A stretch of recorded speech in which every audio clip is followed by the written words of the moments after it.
Today, we are going to combine an oracle card reading with journaling.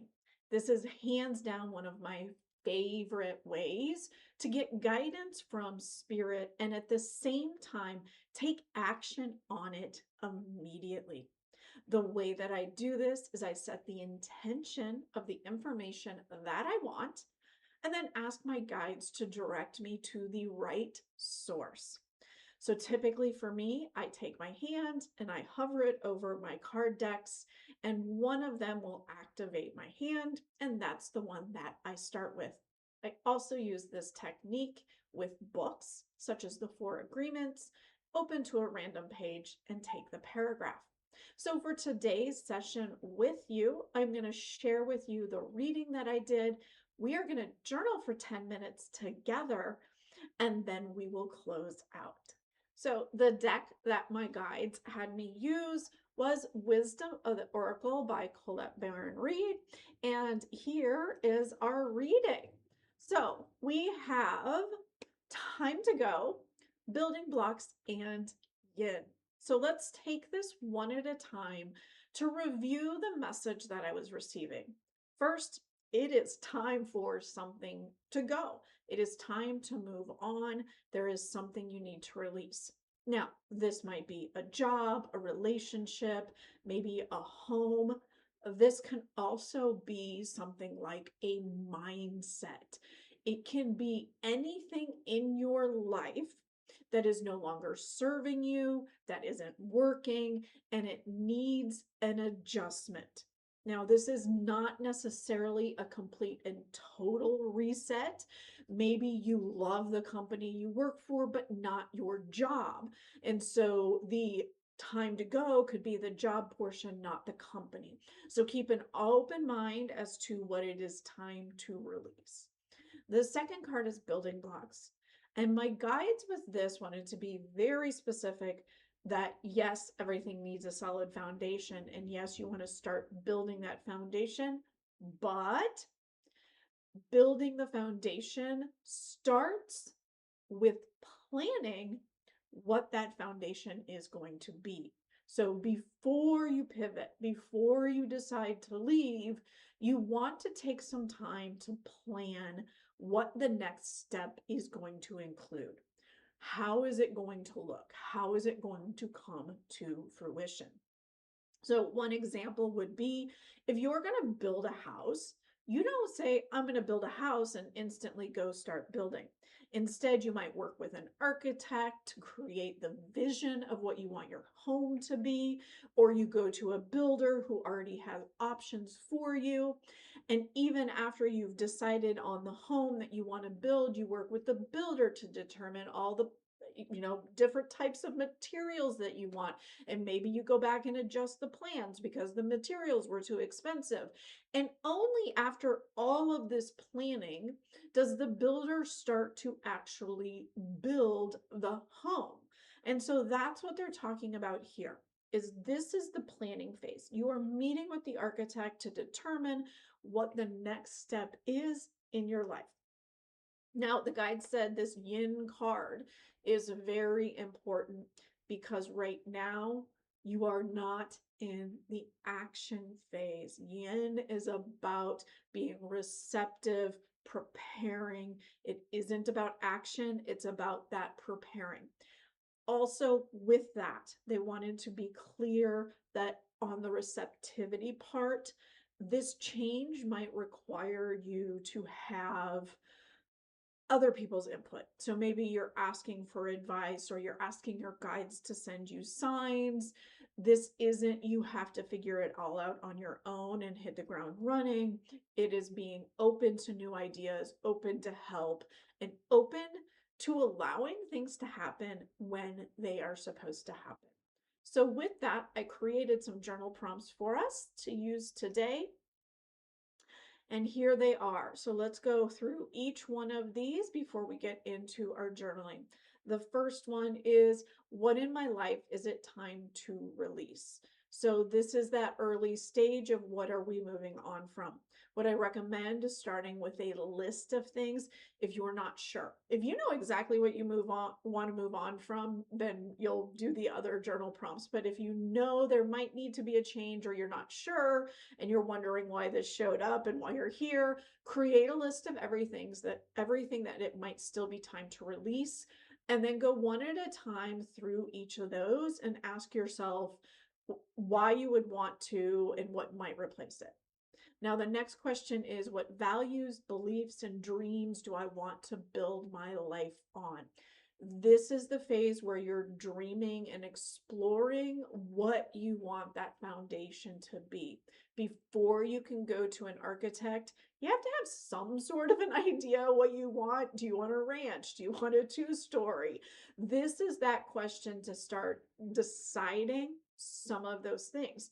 And not only when you go to an architect, you have things like that in mind. You might have, I want this in a big field, or I eventually want to build this in the mountain. This is that planning phase before you even get to people helping you phase. Now, the next question is, what do I want my future to look like? This is a visioning question, an exercise in dreaming about what your day to day might look like, what you might have in your life, how are you acting. To make this easier, you might want to add a timeline. So, what do I want my future to look like in a year? What about 5 years? What about 10 years? Really explore it at different levels and dream. Don't try and implement yet. Don't try and think about how would I even do that. This is your dreaming phase. This is the imagination phase, the brainstorming phase. So just let your mind go wild with that one. The next one is, how can I start to bring that into reality? This is where you're slowly starting to move towards the action. You're not in action yet, you're planning the action. So what has to happen to make all of that come true? The next one is, how can I ensure I don't act before I am ready? Now, I personally get an idea and like to hit the ground running. I go, go, go, go, go, and have to pull myself back from going.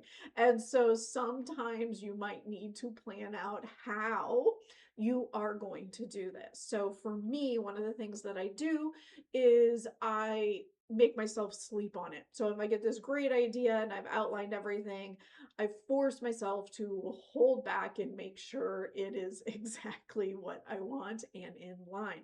Now, if you don't have this issue, don't worry about it. Skip this one and go to the next one. The next one is, how can I call in more help to bring this to fruition? So with this, you can bring it from a couple different perspectives. It can be, who do you need to ask for help? Maybe it's, what can my guides help me with? You can also approach it from the perspective of, if you're not getting answers, how can you get the answers? Game planning. Are you going to ask for a sign? Are you going to ask for help? Kind of figuring out how to start moving it forward. So those are our journal prompts. Now we are going to take 10 minutes and journal together. So I am going to go ahead and get a timer for us and turn on some music while we journal, and we'll be back afterwards.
and that is our 10 minutes of journaling.